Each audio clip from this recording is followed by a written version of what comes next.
Showing y'all how to make Moroccan Msemmen, which is kind of like a flatbread. The base is going to be some semolina, some regular flour. I have here a spoon of sugar, a spoon of salt, and then I'm just going to use just the tip of the teaspoon of yeast, and we'll get some warm water. Add my ingredients into my bowl.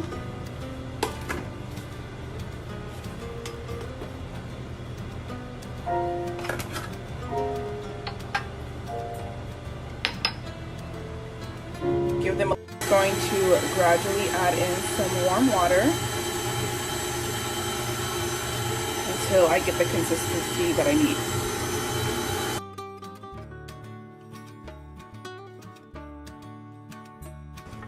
So this is the consistency that you want the dough. It's not too loose, but it still holds itself together. So if you need to add more water, you can add more water. If you need to add more flour or semolina, just gradually add it in until you get that perfect consistency.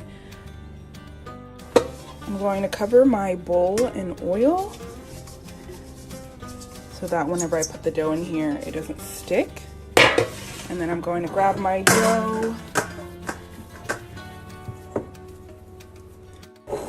shape it into a nice round ball, and place it in there. I like to cover it with some oil again.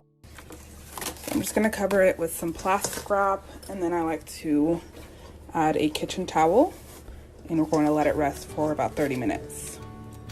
So it's been about 30 minutes and our dough is ready. I'm going to take a baking sheet and I'm going to oil that as well. So just covering this, put release some oil. This is the part that kind of requires a bit of skill. You're going to kind of make a little ball between your thumb and index finger, and you're just going to pull it apart so you can have a perfect little ball right there. And I can show y'all again. So I kind of stretch the dough out like this, put it in between those fingers, bring it forward here, and just squeeze it out.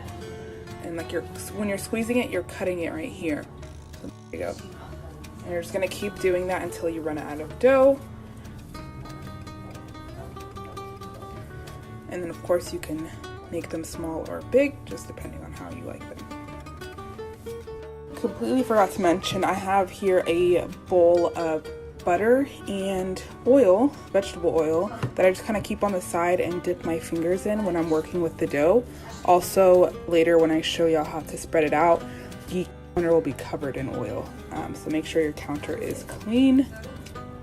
So I'm just gonna cover the tops in some oil. We don't like these to dry out, otherwise they're gonna be really hard to work with. And then I'm going to cover it with some plastic wrap while they sit, because I'm going to do one by one. So you want them to be covered, the ones that you're not working with to be covered. So I'm going to prep my counter. I'm just going to spread a bunch of butter and oil. Make sure you have enough space because you're going to stretch out this dough quite thinly. Then I thought this was a great idea. I put semolina inside this powdered sugar shaker because we'll be spreading semolina on the inside of the dough.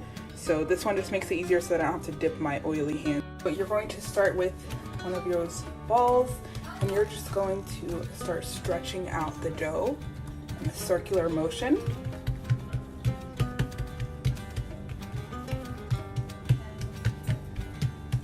Once I get maybe a little bit more than this, I like to flip it so that it's evenly stretched out. So I'm just gonna go ahead and flip it and just keep stretching it out.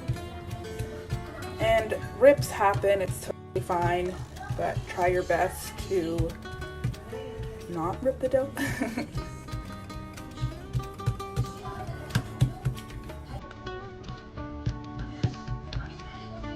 And just keep going.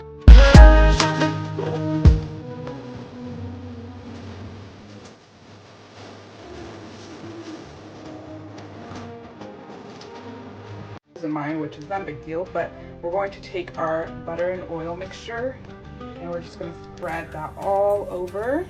And then I'll take my semolina, sprinkle that as well. Just a thin layer. Then you're going to grab the top and bring it to the center like that. And then you're going to bring the bottom and overlap that like this. So now we're going to add again some butter and oil, some more semolina, and we're just going to fold it to the center. And you can either do like a rectangle shape or a square shape, and that's what it will look like. And you're just going to repeat this step.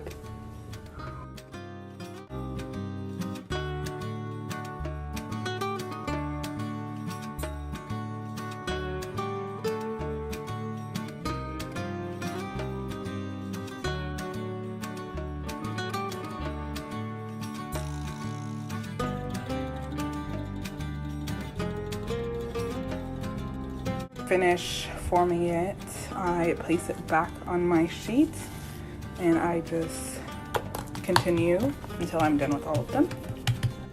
So I'm taking one of those squares and I am stretching it out into a thinner square, but at the same time remaining, well, keeping that shape. I'm just gonna shape it a little bit. And then I'm going to transfer it to my hot skillet. You can use a cast iron or just a regular skillet. And we're gonna cook it.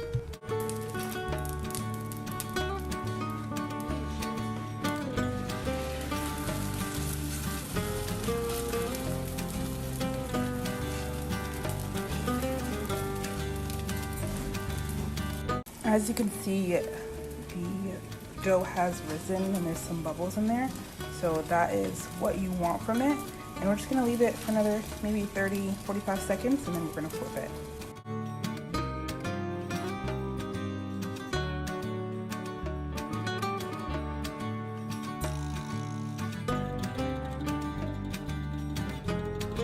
The best part is ripping the midway and looking at all those layers.